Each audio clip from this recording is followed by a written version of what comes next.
नमस्कार, मैं वरुण कुमार। आज बुधवार है और मैं लेकर फिर से आ गया हूँ आपका पसंदीदा कार्यक्रम मनी टाइम, जहां हम बताएंगे आपको वो सभी खबरें जो डालती हैं आपकी जेब और आपके जीवन पर सीधा असर। एनपीएस बनेगी अब ज़्यादा इन्वेस्टर्स फ्रेंडली। कैसे बनेगी, चलिए जानते हैं। पीएफआरडीए ने नेशनल पेंशन स्कीम को इन्वेस्टर फ्रेंडली बनाने का फैसला किया है। इसमें ज़्यादा इक्विटी एलोकेशन की इजाज़त, फंड मैनेजर्स के ज़्यादा चॉइसेस और एक साल में कई एसेट एलोकेशन में बदलाव की इजाज़त शामिल है। एनपीएस में इन्वेस्टर को 3 एसेट क्लास में एलोकेशन का फैसला लेना पड़ता है। इनमें इक्विटी, सरकारी सिक्योरिटी और कारपोरेट बॉन्ड्स शामिल हैं। अभी सब्सक्राइबर्स को साल में 2 बार एसेट एलोकेशन में बदलाव करने की इजाज़त है। जल्द इसे बढ़ाकर साल में 4 बार किया जाएगा। एसेट एलोकेशन में बदलाव के ज़्यादा ऑप्शंस उपलब्ध होने का मतलब ये है कि स्मार्ट इन्वेस्टर्स बाजार की चाल का फ़ायदा उठा पाएंगे। अभी तक सब्सक्राइबर के पास 7 फंड मैनेजर का ऑप्शन था। इनमें से उन्हें किसी एक को सेलेक्ट करना पड़ता था। आने वाले समय में इन्वेस्टर को ज़्यादा ऑप्शन मिलेंगे। 3 नए फंड मैनेजर को पेंशन फंड मैनेज करने के लिए अप्रूवल मिल चुका है। इसके बाद फंड मैनेजर्स की कुल संख्या 10 हो जाएगी। पीएफआरडीए एनपीएस के टीयर 2 अकाउंट में 100% इक्विटी एलोकेशन की इजाज़त देने पर भी विचार कर रहा है। और दूसरी खबर भी एनपीएस से जुड़ी है। अगर आपको कोई समस्या है तो अब आप व्हाट्सएप के जरिए समाधान पा सकेंगे। नेशनल पेंशन स्कीम के सब्सक्राइबर्स अब व्हाट्सएप पर अपनी समस्या का समाधान हासिल कर पाएंगे। नेशनल पेंशन सिस्टम ट्रस्ट ने एनपीएस से संबंधित सवालों के लिए एनपीएस सब्सक्राइबर के लिए एक व्हाट्सएप सर्विस शुरू की है।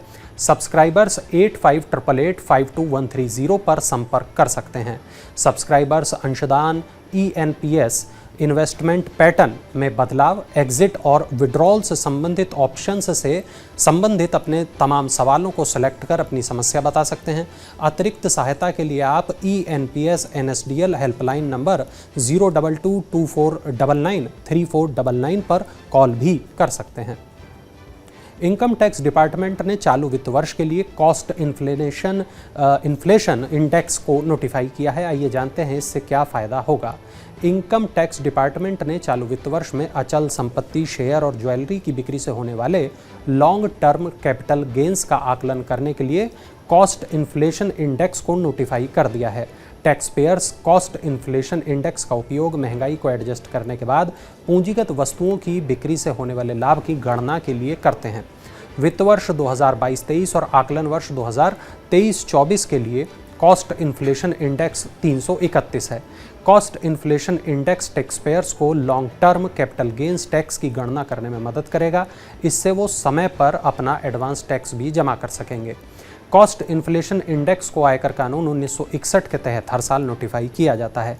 किसी भी पूंजीगत संपत्ति की बिक्री के समय पूंजीगत लाभ की गणना के लिए खरीद लागत के साथ महंगाई को एडजस्ट करने में इसका उपयोग किया जाता है। 5G को लेकर सरकार ने आज बड़ी घोषणा की है। आइए जानते हैं ये सेवा कब तक शुरू होगी।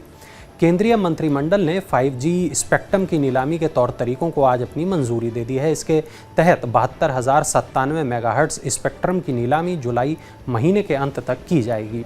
स्पेक्ट्रम नीलामी के तहत जनता और बिजनेसेस को 5G सेवाएं उपलब्ध कराने के लिए सफल बोलीदाताओं को स्पेक्ट्रम आवंटित किया जाएगा। इसके अलावा निम्न, मध्यम और उच्च फ्रीक्वेंसी बैंड के लिए भी स्पेक्ट्रम नीलामी की जाएगी।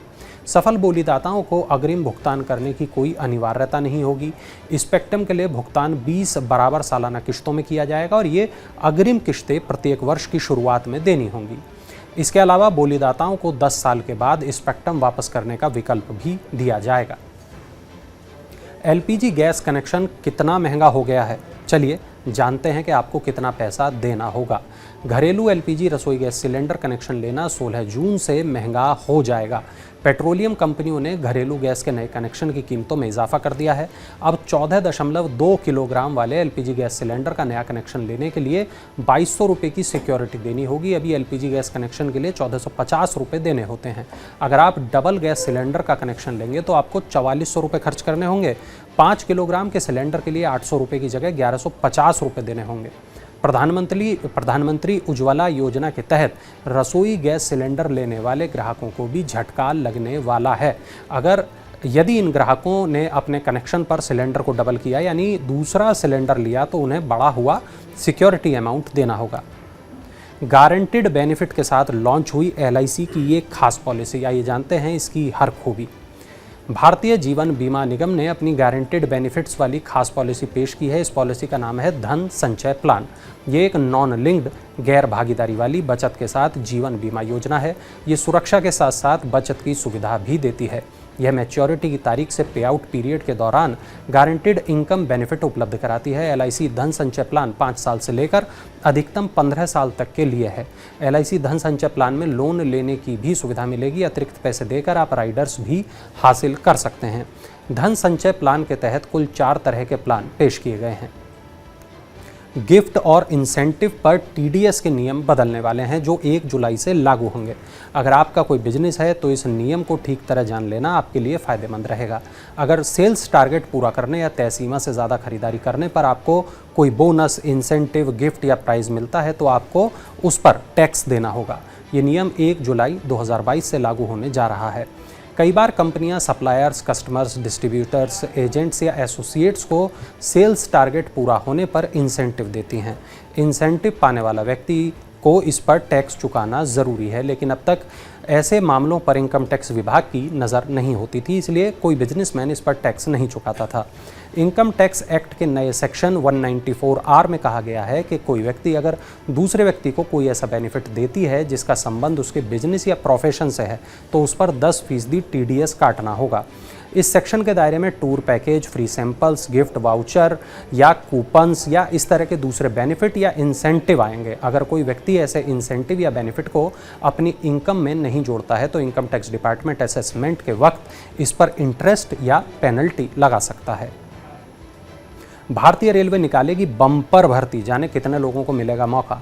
रेलवे मंत्रालय ने अगले 1 साल में 1,48,463 लोगों की भर्ती करने की घोषणा की है।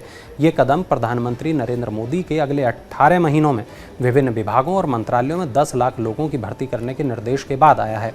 वित्त मंत्रालय के व्यय विभाग की ताज़ा वार्षिक रिपोर्ट के मुताबिक केंद्र सरकार के कुल नियमित सिविल कर्मचारियों की संख्या 1 मार्च 2020 तक 31,91,000 थी, जबकि स्वीकृत पदों की कुल संख्या 40,78,000 थी। इस हिसाब से करीब 21.75% पद रिक्त पड़े हैं।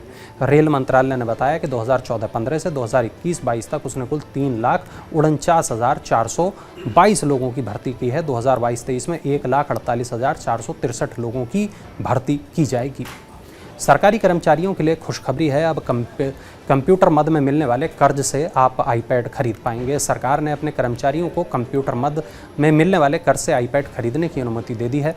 वित्त मंत्रालय के तहत आने वाले व्यय विभाग ने कहा कि यह निर्णय किया गया है कि कर्मचारी कंप्यूटर मद में लोन लेकर iPad खरीद सकते हैं। यह कुछ शर्तों पर निर्भर है। विभाग ने अक्टूबर 2016 में नियमों में संशोधन किया था। इसके अनुसार सभी सरकारी कर्मचारी पर्सनल कंप्यूटर के लिए 50,000 रुपये या उसके वास्तविक मूल्य के बराबर जो भी कम हो वो कर्ज ले सकते हैं। सोने की कीमतों में क्या बदलाव हुआ है आज, चलिए जानते हैं। अंतर्राष्ट्रीय बाजार में तेजी के रुख के बीच दिल्ली सराफा बाजार में बुधवार को सोना मामूली 3 रुपये की बढ़त के साथ 50,304 रुपये प्रति 10 ग्राम पर पहुंच गया। वहीं चांदी 304 रुपये के उछाल के साथ 60,016 रुपये प्रति किलोग्राम पर पहुंच गई। अंतर्राष्ट्रीय बाजार में सोना बढ़त के साथ $1,820 प्रति औंस पर कारोबार कर रहा था। चांदी $21.35 प्रति औंस पर स्थिर थी। डॉलर के कमज़ोर पड़ने और अमेरिका में बॉन्ड पर यील्ड घटने से सोने की कीमतों में गिरावट थम गई है। चलिए अब नज़र डालते हैं IPO अपडेट्स पर। वॉलमार्ट की पेमेंट कंपनी फ़ोनपे अपनी फाइनेंशियल सर्विस पोर्टफोलियो का विस्तार करने और UPI बेस्ड पेमेंट ऑपरेशन को मजबूत बनाने के लिए IPO से पैसा जुटाने की योजना बना रही है। कंपनी ने अपना कोर बिजनेस के प्रॉफिटेबल बनने के बाद शेयर बाजार में लिस्ट होने की योजना बनाई है। कंपनी का कहना है कि 2023 तक उसका कोर बिजनेस प्रॉफिटेबल बन जाएगा। कंपनी IPO के जरिए अपना वैल्यूएशन 8 से 10 अरब डॉलर चाहती है। IPO प्रोसेस के लिए कंपनी जल्द ही बैंकर्स और लीगल कंसल्टेंट को नियुक्त करने की प्रक्रिया शुरू करेगी। तो ये थी आज की तमाम बड़ी खबरें, वो खबरें जो डालती हैं आपकी हमारी ज़िंदगी पर असर, हमारी जेब पर असर।